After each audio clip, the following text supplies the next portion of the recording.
coupon periodically. Instead, I don't want. And if you're gonna ask, how did I do it? You stamp it.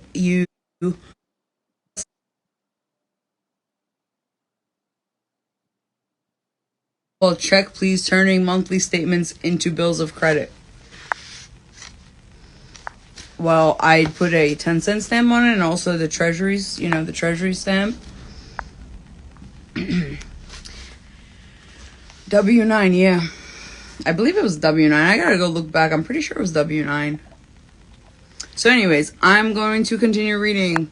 A zero coupon bond is a type of bond that does not pay interest coupon periodically.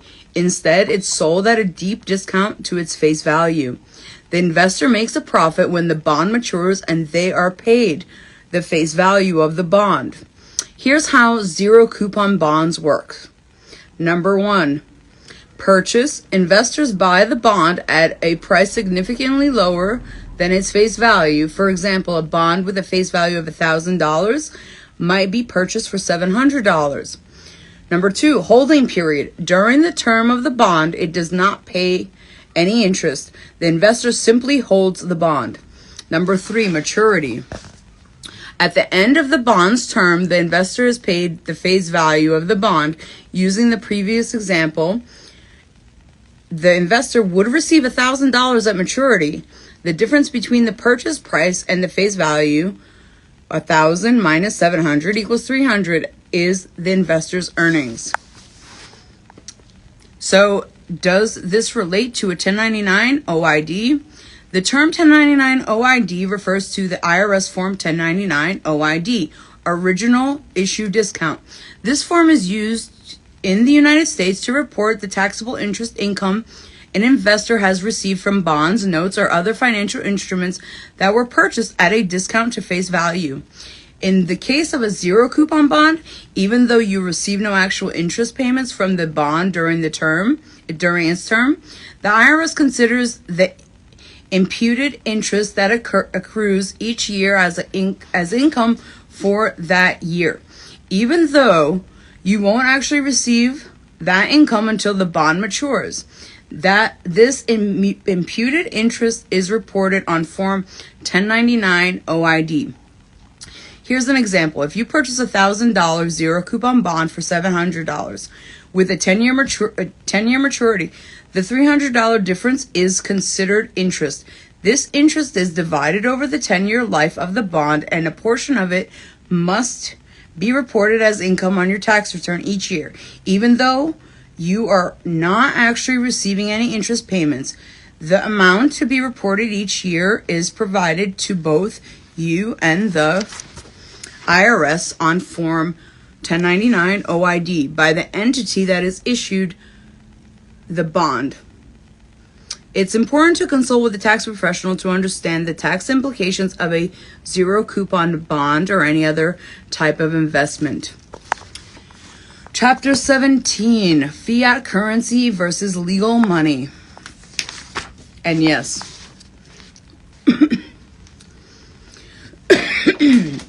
Fiat currency versus legal money. Fiat currency. Fiat currency is a type of currency that is issued by a government and is not backed by a physical commodity like gold or silver.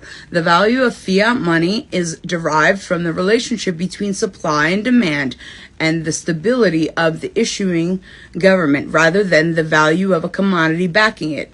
Most modern paper currencies, including the US dollar, are fiat currencies. Legal money. Legal money is any official medium of exchange recognized and established by law in a given jurisdiction. It includes both fiat currency and commodity-backed money.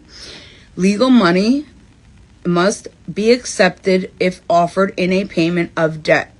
Number 2, different types of money. Commodity money. This is money whose value comes from a commodity out of which it is made. Examples include gold or silver coins. Representative money. This is money that represents a claim on commodity like gold or silver. It can be exchanged for its underlying commodity. Fiat money. As mentioned above, this is money that has value only because of government regulation or law. It is not backed by a physical commodity.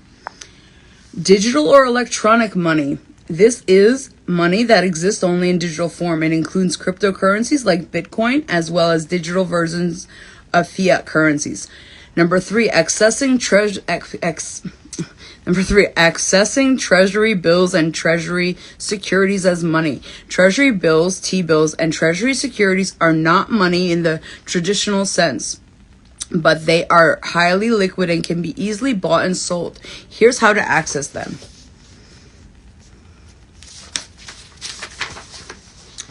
Purchase through Treasury Direct. Treasury Direct is a website run by the U.S. Department of the Treasury that allows individuals to buy and sell Treasury securities directly from the U.S. government. You can open an account online and start buying securities as little as $100.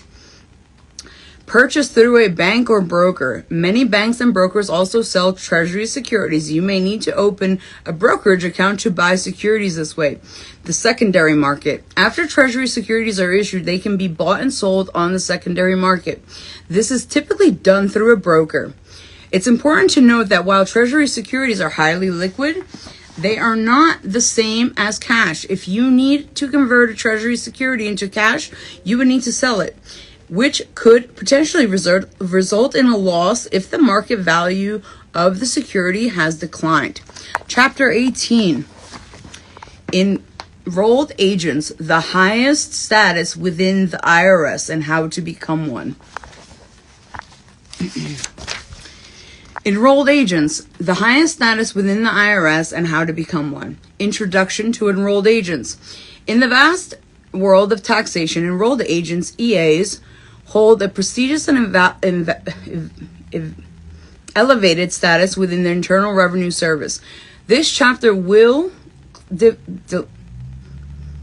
delve into the realm of enrolled agents, exploring their role, qualifications, and the process of becoming one, including obtaining a preparer tax identification number, PTIN. Understanding enrolled agents. Enrolled agents are tax professionals who possess the authority to represent taxpayers before the IRS, unlike other tax professionals, such as certified public accountants, CPAs, or tax attorneys. Enrolled agents specialize exclusively in taxation matters. They are authorized to provide tax advice, prepare tax returns, and represent taxpayers in IRS audits, collections, and appeals. The highest status within the IRS. Enrolled agents hold the highest status within the IRS, granting them certain privileges and responsibilities. They have unlimited practice rights, meaning they can represent taxpayers in any part of the country. This exclusive privilege sets them apart from any other tax professionals who may have limited representation rights. The path to becoming an enrolled agent. To become an enrolled agent, individuals must fulfill specific requirements set by the IRS. The first step is obtaining a preparer tax identification number, PTIN. A PTIN is a unique identifier issued by the IRS to tax professionals who prepare or assist in preparing federal tax returns for compensation. Obtaining a PTIN. To obtain a PTIN, aspiring enrolled agents must complete an online application through the IRS website. The application requires personal information, including name, address, and the social security number. Additionally, applicants must disclose any criminal convictions related to tax laws or any disciplinary actions taken against them by any professional licensing board. Maintaining a PTIN. Once a PTIN is obtained, it must be renewed annually. The renewal process involves updating personal information and confirming compliance with any changes in tax laws or regulations. It is crucial to maintain an active PTIN to continue practicing as a tax professional and to pursue the path of becoming an enrolled agent. Advancing to enrolled agent status. While obtaining a PTIN is an essential step, it is not the sole requirement to become an enrolled agent. Aspiring EAs must pass the Special Enrollment Examination, SEE, a comprehensive three-part exam that tests their knowledge of federal tax laws, regulations, and ethical standards. The SEE covers various topics including individual and business tax returns, tax planning, and representation before the IRS. The benefits of becoming an enrolled agent. Becoming an enrolled agent offers numerous benefits. EAs possess specialized knowledge and expertise in tax matters, enabling them to provide accurate and comprehensive tax preparation and planning services. Their unlimited representation rights allow them to advocate for taxpayers in IRS audits, collections, and appeals, ensuring their rights are protected and their best interests are served. Enrolled agents hold a prestigious position with the IRS, providing invaluable services to taxpayers. By obtaining a PTIN and successfully passing the SEE, individuals can embark on the path to becoming an enrolled agent. This journey opens doors to a rewarding career in the tax representation and allows professionals to make a significant impact on the financial well-being of individuals and businesses.